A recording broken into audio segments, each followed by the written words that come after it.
واش هاد الدراري والدريات زوينين. معنا واحد السيد ثاني مره غادي يجي للبولفار فهمتي. واحد السيد من واحد لاصين مخيخه في فرنسا. انا ما غنقول لكم والو نخليه هو يبريزونتي راسو. السلام عليكم.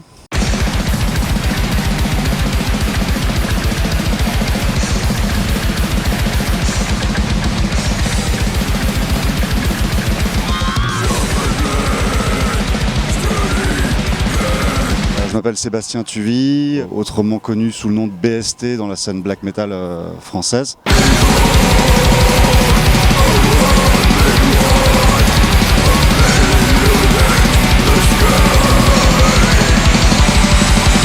À l'heure actuelle, mon groupe principal s'appelle The Order of Apollyon. Et avant ça, j'ai joué dans pas mal de groupes, de death metal, black metal. J'ai fait 10 ans avec Aosoth.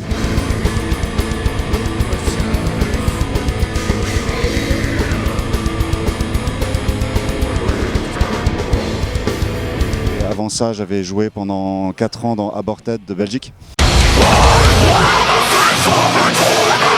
À l'heure actuelle, je suis revenu sur des choses un peu plus underground et un peu plus locales. Alors à la base, je suis guitariste. Je suis devenu vocaliste par défaut parce que quand on a commencé, on avait 15 ans et à 15 ans, il n'y en a pas beaucoup qui ont le courage de se mettre derrière le micro.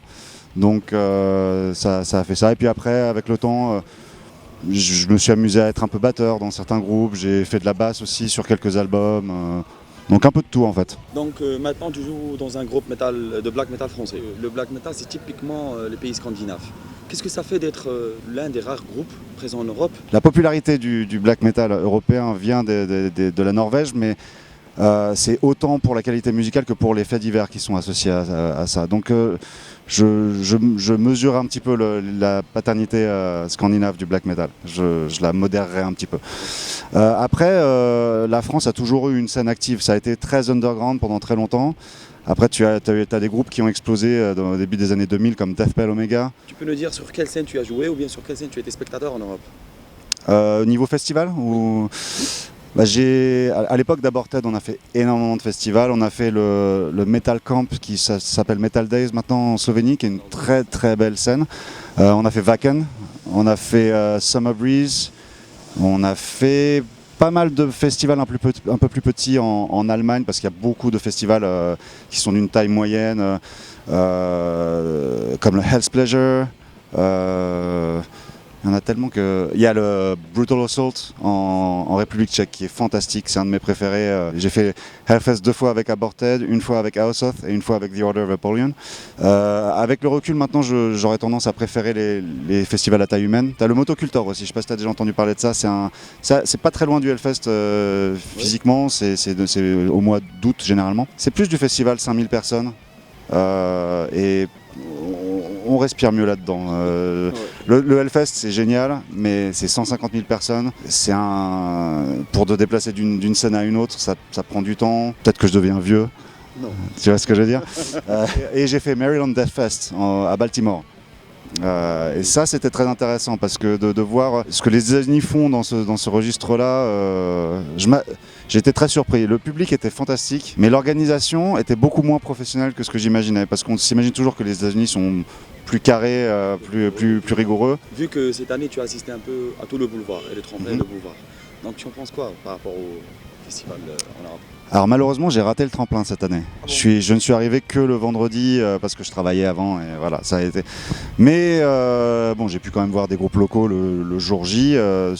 J'ai surtout été attentif à la journée rock metal, même si je suis ouvert à la fusion et compagnie, mais la musique rock c'est quand même ce qui m'intéresse en priorité. Et donc j'étais déjà venu en 2014, donc oui l'organisation moi je la trouve très carrée, c'est comparable à ce qui se fait dans les pays style Allemagne, France, enfin je vois pas une grosse différence en termes de moyens et de logistique. Il n'y a rien qui m'a choqué dans un sens ou dans l'autre. En fait, pour moi, c'est fait comme on fait. Les musiciens, c'est ça qui est intéressant, c'est des gens qui ont moins d'opportunités, donc qui donnent peut-être un peu plus tout ce qu'ils ont, parce qu'ils savent que jouer sur une grande scène comme ça pour un groupe local, c'est relativement unique. Je voudrais bien que tu me dises qu'est-ce que tu nous proposes comme groupe à jouer au boulevard dans les 2 ou 3 prochaines années? Moi j'aimerais bien jouer, mais bon, si on parle d'une vraie tête d'affiche, parce que nous on est underground, ça compte pas vraiment. Vu la réaction du public sur Septic Flesh, je sais que les organisateurs du festival sont un peu frileux quand il s'agit de groupes affiliés plus ou moins black metal. Le côté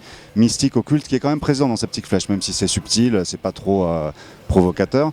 Mais je pense qu'il y a un aspect spectacle, un peu ésotérique, un peu trance dans ces styles de musique-là qui sont avec un décor, avec des costumes de scène qui a plu au public. Ça a peut-être un rapport avec même la culture qu'il y a dans les pays du Maghreb par rapport à la mythologie de la sorcellerie un petit peu, les potions, les choses comme ça. C'est quelque chose qui résonne dans vos peuples.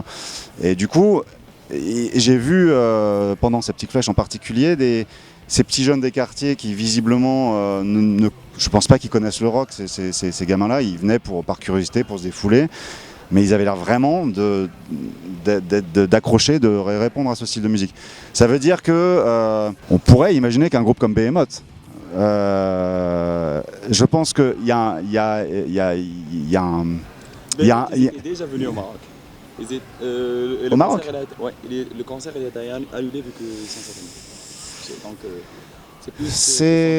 Ouais, c'est ça, c'est le problème. Alors donc il faudrait trouver peut-être un groupe dans ce style-là, mais un peu plus discret, un peu plus... Allez, dans moi. Tous les groupes que je connais sont un peu trop controversés. Flesh God Apocalypse. Flesh God Apocalypse. Ah ouais, c'est une bonne idée, ça pourrait effectivement fonctionner. Il y a le côté spectacle sans trop de danger. Decapitated, ils n'ont pas joué ici. Ça pourrait être pas mal. Vader, ils ont un côté très très rock, ce genre de groupe. Vader, ils sont en Europe en plus, donc pas trop cher probablement. Après, tu as les groupes américains. Après, voilà, si un groupe comme, encore une fois, il y a le problème politique, mais un groupe comme Dimmu Borgir, ici, ce serait un carton. Ouais. Bon. De Borgir, on peut aussi dire Mayhem aussi. Mayhem, je pense que c'est peut-être pousser le truc un peu loin. Peut-être prendre un petit pas de plus à chaque fois, discrètement. Doucement mais sûrement. C'est le genre de choses qui fait évoluer aussi les mentalités un petit peu.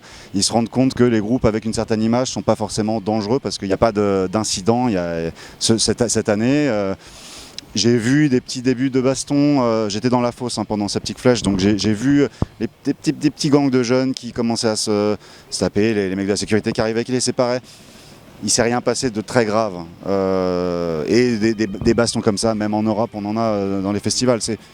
Tant qu'il n'y a pas quelqu'un qui repart à quatre pattes, c'est bon quoi. Et donc voilà, je pense que j'ai bon espoir pour que ça évolue dans le bon sens et visiblement ce genre de groupe ça marche. C'est sur ça qu'il faut retenir. Pendant Septic Flesh, les gens sont restés. Septic Flesh a joué plus longtemps que prévu.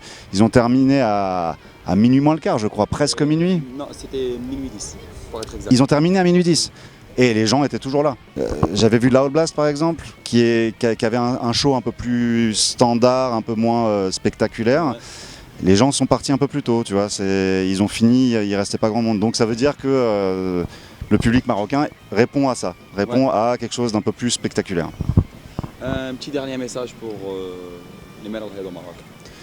Eh ben, continuez à écouter du métal. Trouvez-vous des instruments et faites de la musique. Aujourd'hui, on peut enregistrer avec ses propres moyens facilement. Tu peux trouver, tu vas à Dark Bralef, tu chopes une carte son d'occasion et tu t'apprends toi-même et tu fais ta musique. Et voilà, faut pas abandonner parce que c'est difficile. C'est des pays où c'est difficile qu'ont émergé les groupes les plus durs. À l'époque, Sepultura, quand ils sont sortis du Brésil, il n'y avait rien au Brésil et ils ont tout explosé. Donc pourquoi pas le Maghreb, pourquoi pas le Maroc.